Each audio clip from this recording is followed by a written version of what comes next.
So ngayong araw, gaya ng sinabi ko noong nakarang linggo na magta-transplant tayo no, ng ating mga seedlings na sili dahil nasa isang buwan na sila mahigit. No? So dapat na hindi natin patagalin dahil pag madelay tayo ng ating pag-transplant sa kanila ay mabagal na yung kanyang pagtubo. No? So kailangan na ngayong araw ay i-transplant na natin yung ating mga pananim na sili para mabilis siyang tumubo dahil nasa vegetative stage pa siya.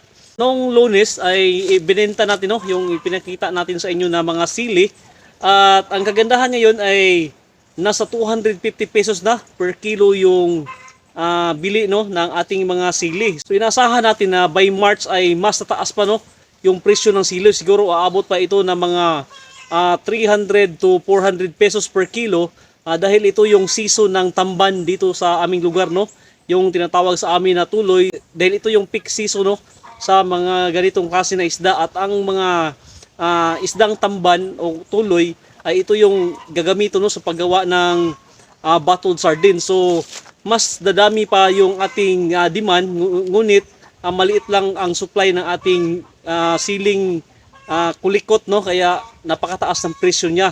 Akalain mo na from 100 noong December nagiging 250 pesos last Monday nung nagbenta tayo. So maganda ngayon pag marami tayong pananim no, na sili dahil talagang kikita tayo sa mga ganitong panahon. So ito yung mga projection no, na kailangan natin para hindi tayo malulugi sa ating mga pananim. So kailangan natin na pinag-aralan yung ating merkado bago tayo magtanim para pag meron na tayong produce ay talagang kikita tayo no, hindi tayo mamumroblema kung sinong bibili ng ating mga produkto at saka pag meron naman tayong produkto ay nasa tamang presyo no, kung saan ang presyo natin ay talagang kikita yung farmer, hindi yung palugi yung farmer. So sa mga nagbabalak no na magtanim ng sili, so dapat na by September or kaya dapat sa mga October ay meron na tayong pinapatubo no ng mga seedlings para pagdating sa by January hanggang sa May ay meron tayong supply. So kailangan na yung pananim natin ay tatama doon sa mga panahon kung saan mataas yung demand ng ating mga pananim. Ngayon since mainit pa, ngayon ay 1 PM pa no. So hintayin natin mamaya mga 3 PM para hindi na no, mataas yung init dahil pag napakainit natin itanim yung ating mga seedlings ay ma-stress siya at baka ma-dehydrate no yung ating mga seedlings. So kailangan mga bandang hapon natin itatanim dahil malamig na yung panahon. Bago muna yon ay magpapakain muna tayo no ng ating mga alagang manok.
Ito ano yung mga seedlings ng mga sili natin na itatanim natin ngayon. Ganito yung magandang itatanim pag meron na siya mga 5 to from 4 to 5 leaves no.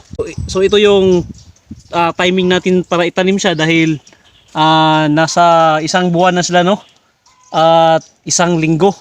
So pero yung iba dito ay hindi kasi sila sabay-sabay no na nag-germinate kaya mayroong iba na maliliit pa.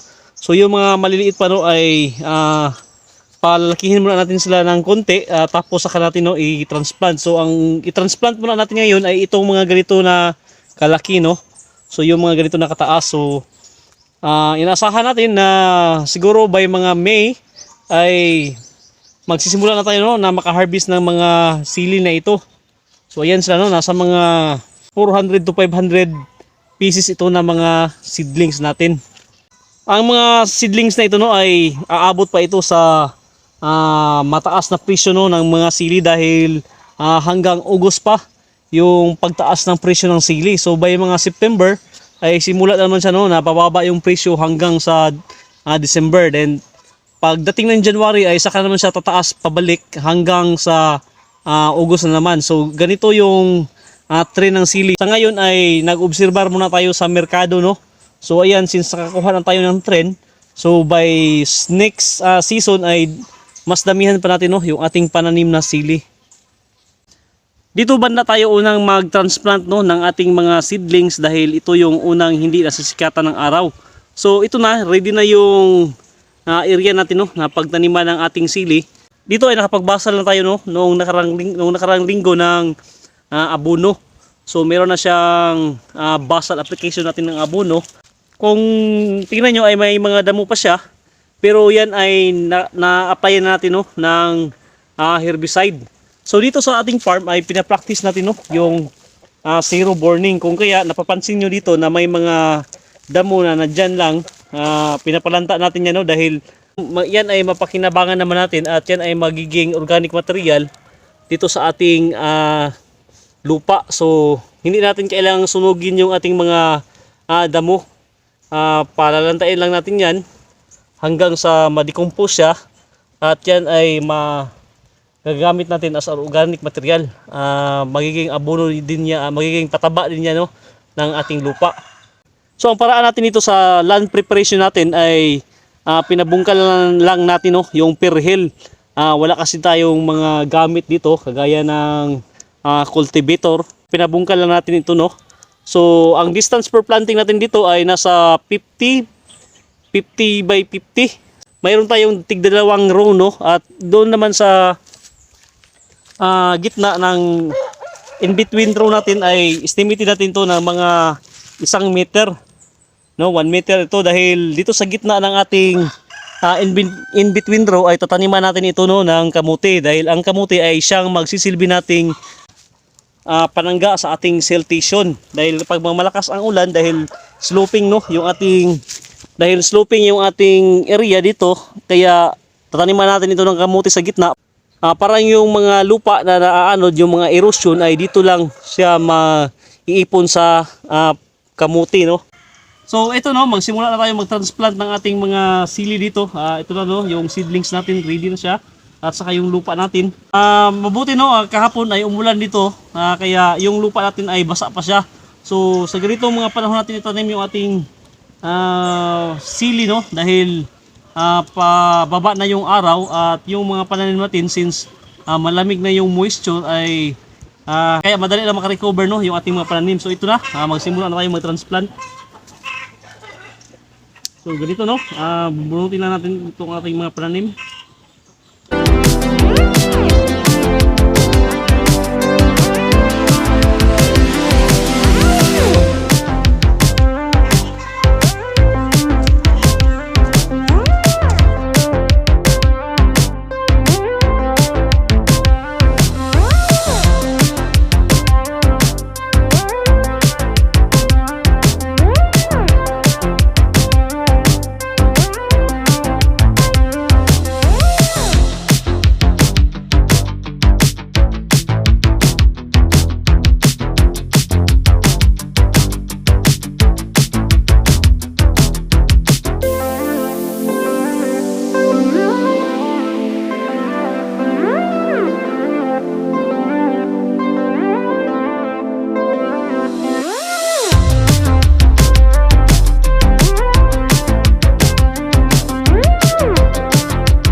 wakas no ay tapos na nating tinanim yung ating mga seedlings ng sili at ito yung simula no ng pinaka-critical stage nila. At dahil napakainit ng panahon ay dapat regular natin no na didiligan yung ating mga seedlings para hindi sila mamamatay no dahil kailangan na nila mag-survive ng mga 1 to 2 weeks dahil ito yung pinaka-critical ng stage no simula nung pag-transplant natin dahil sa init ng panahon.